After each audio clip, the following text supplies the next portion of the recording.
Hello there, and welcome back to another episode in our series of 1,000 Evidences for the Church of Jesus Christ of Latter-day Saints. This one, number 178, will retell the story of how one member used the priesthood to control the elements.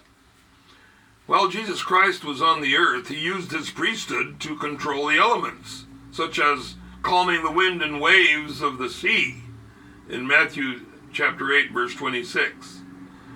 The Lord has shared his holy priesthood with the saints of the latter days who have used this sacred power to perform similar miracles. On the 16th of March, 1961, a violent hurricane struck the tiny village on the island of Vava'u in the Tongan Islands of the South Pacific. The following is an example of a Latter-day Saint named Tongapoteki Malahifa'o, who used his priesthood to save his family, friends, and even his property from the awesome destructive power of a terribly violent hurricane. The storm described in force, and it began at the break of day.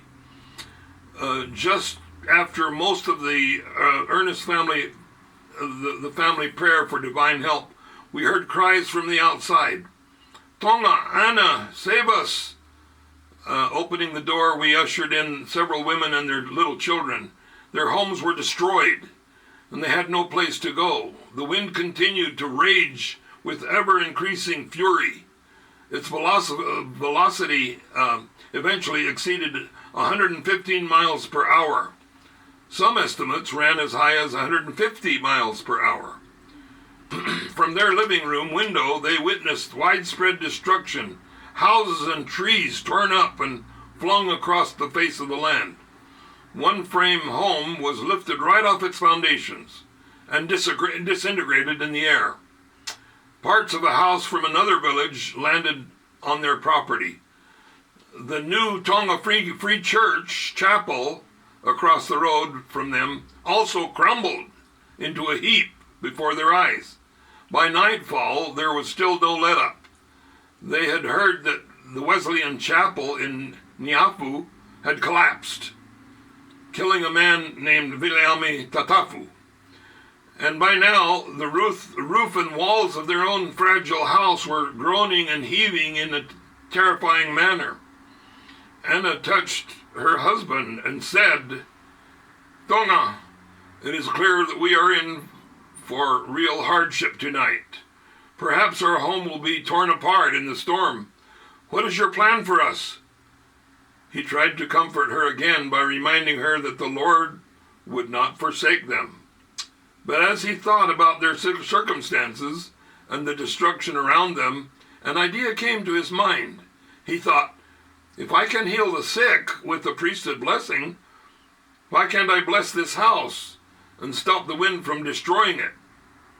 Anna was cuddling their little son, Penny, who kept asking if this were the last days of the world.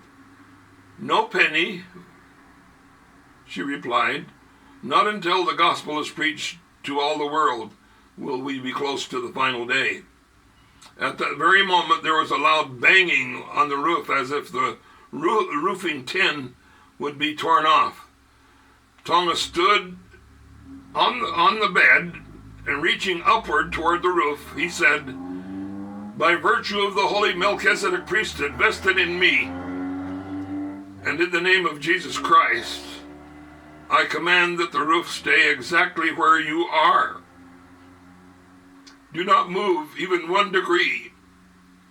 Also to the roof over the kitchen, to every piece of lumber and every sheet of tin in this house, and to the unfallen trees outside the yard. I command you to stand solidly where you are." He pleaded with the Lord to honor his words, answer their prayers, and save them. From that very moment on, the house quit shaking and the roof stopped trembling. There was perfect calm throughout the night.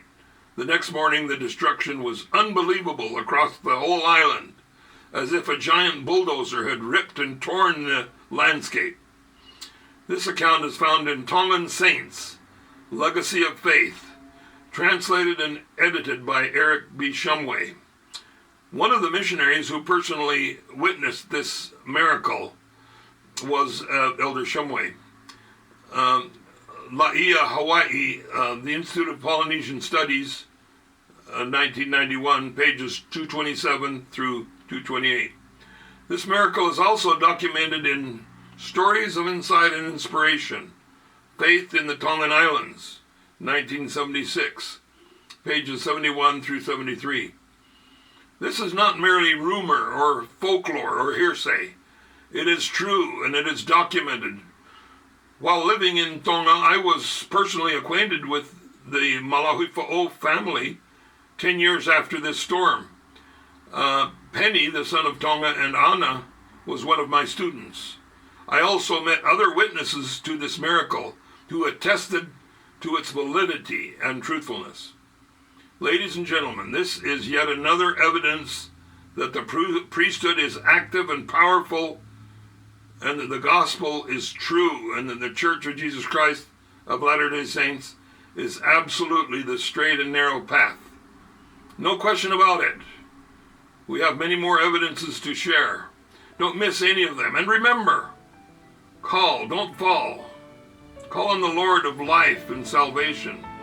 Don't fall for the dogs that are barking at the caravan which is marching upward and onward to the heavens.